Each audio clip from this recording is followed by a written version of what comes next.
So the best camping fire pit. Today we'll use the pop-up fire pit and the solo stove while camping, and we'll share the pros and cons, and we'll let you know which one would we choose. Hi, I'm Owen of Van Trekking Lifestyle, and let's get started with the pop-up fire pit. Talk a little bit about the pop-up fire pit. We have exactly the same wood that we're going to use with the solo stove, and I have split it into some smaller pieces. I'm not going to put either one of them together like my pants are on fire or anything. I'm just going to do it like I normally would. One thing I'll say is that by putting it together and you've got the fire screen in there, it does make it a little messier. Yeah. Or it can be. So it looks like it has the base and then it has 4 sides. Of course, the screen fits in the bottom. If you use this every night, like I have been using the solo stove for the last bit, you get better at it. The solo stove is going to win the setup of this every single time because it's one solid piece. And we can move it where I want to move it. So maybe kind of where the other fire pit is. Here. Okay. So it's easy to move it and it's easy to pick it up. Another real big advantage of this over the solo stove is that you can use full-size lumber that you buy at the service station or at a Lowe's like we did here. So I'm going to take some of these pieces that I've split up and let's assemble this into a box fire for the pop-up fire pit. I'm going to give both of them exactly the same chance of starting a fire by using 4 of the tumbleweed fire starters. Let me put these in here now. And we'll light those and let's see if we get a fire. It's going to feel good because it's chilly out here. So the solo stove has holes in the bottom of it that sucks air up through the flame, and then it creates a smokeless environment. Now, this also has the ability to bring air up under the fire, which really makes it burn pretty quickly because this mesh down here lets air come through, but it's not as focused as with the solo stove. So let's see if we can get a fire going, because the plan is we're going to use one of the big advantages of this fire pit is we're going to put the grate on top of it, and we're going to hopefully, over some of the charcoal here that's created by the fire, we're going to create some steaks for dinner tonight.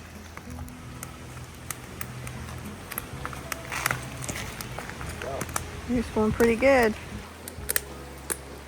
didn't take long. No, she's going good, and yeah. Now we'll let it burn a little bit before I put a little bit more of the wood on there to create the coals.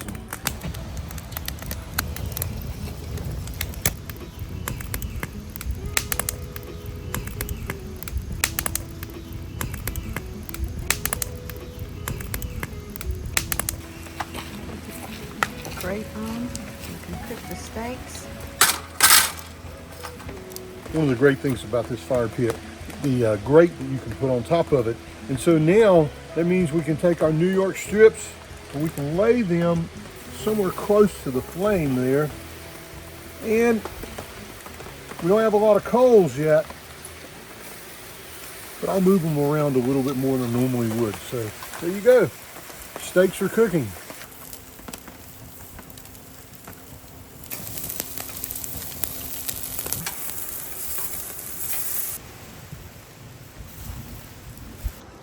Steak looks good. Good. Man, there's nothing like wood-fired taste in a steak or something.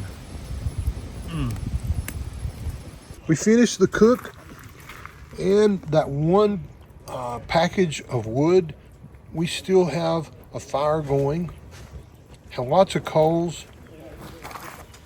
Now would be a really good time probably to cook dinner. And now we're just sitting out enjoying this wonderful fire. Believe it or not, that's another difference between the two fire pits, the solo stove and the pop-up fire pit. This is more like a fire you would build on the ground. It's not enclosed and we don't feel as safe about leaving it. So times like this when Maggie's saying it's time for me to go do my business and to go for a walk and get ready to shut down for the night and go to sleep, well, I can't leave the fire. One of us has to stay here. Now if this were the solo stove, we would probably feel comfortable going for a walk around the little loop here in the campground and coming back. But since it's up here and exposed, I don't feel comfortable with just this. So another difference.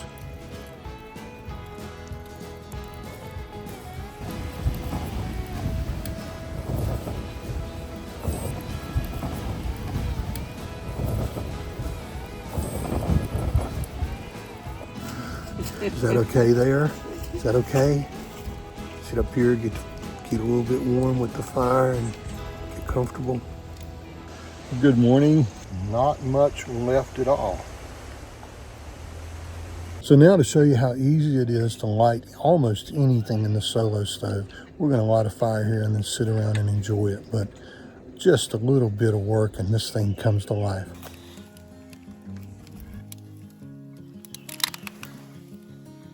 One thing you'll notice different here is I've got small pieces in here that are going to light and give it a base.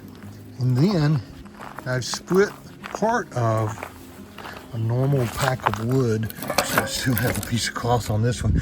I've split it into about a third or quarter pieces, and then we'll stack those in. Once that gets going, we can go to maybe half-size pieces, and you have to split those. And then at the very end, you can put a couple big ones in, and that'll last the entire night. But you can look over here. She's blazing already. Definitely recommend having fire starters. You don't want to stand here and just be flaming this. And the other thing we've learned is at Lowe's, you can pick up this wood called pinon wood. And it comes in wood pieces that are about half the size of normal. And guess what? They'll fit right down in here and you can almost light those things with just a match. Okay, I showed you before that these are too big to go. These are too big to go in and lay down flat. But what we'll do is we'll crisscross 3 or 4 pieces of wood in there, and as it burns down, it'll fall on down into the fire pit. And while the wood will burn just like that, and it burns really well like that, and it's warmer than normal, what it will not be is smoke free, because a lot of the flame is up above the part that reignites the smoke. So you're going to see smoke coming off of here, but not nearly as much smoke as you have with the pop-up fire pit, even when you stack it high like this and don't use pinon wood or something like that. Now another option, if you want to bring it with you, would be a battery operated chainsaw or even a gas chainsaw, where you take regular wood, and I've seen guys do this, and cut the regular pieces of wood you would buy at a campground, cut them in half, and then you can put them in there as well, and it really makes it last almost twice as long. But here's what it looks like now. This works just fine if you don't want to go to the trouble of cutting them in half.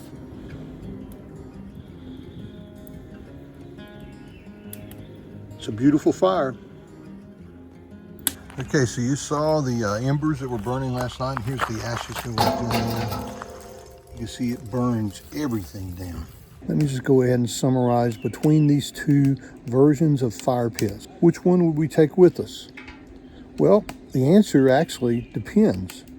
I think if we have enough room and we're not taking a lot of toys with us and we don't need to compact the size that we're taking up, I think we'll probably always take the solo stove.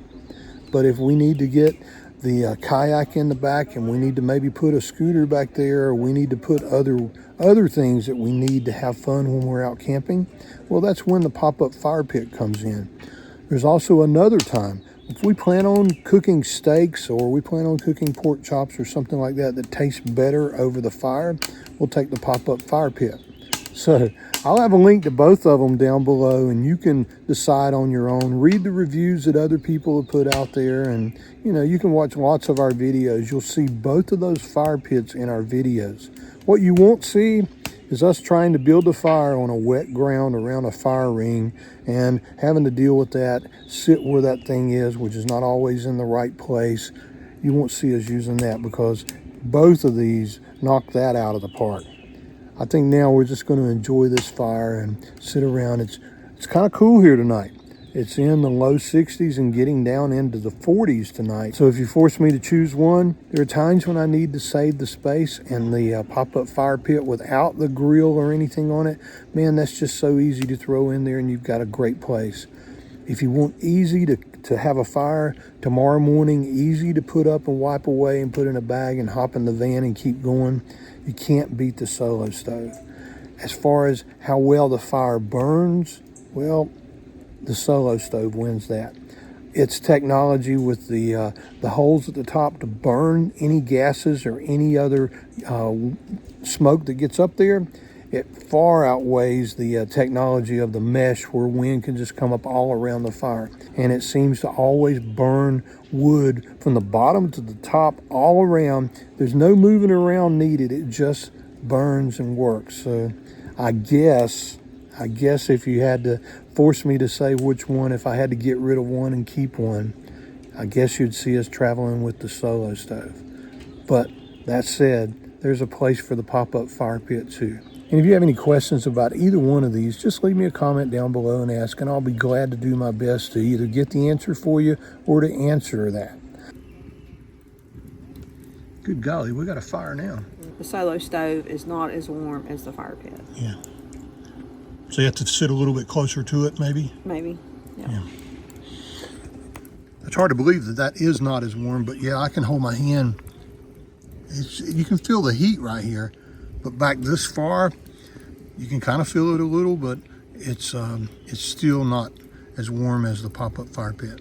Also, one of the things somebody's going to say in the comments down below where I said that the pop-up fire pit is better to cook on.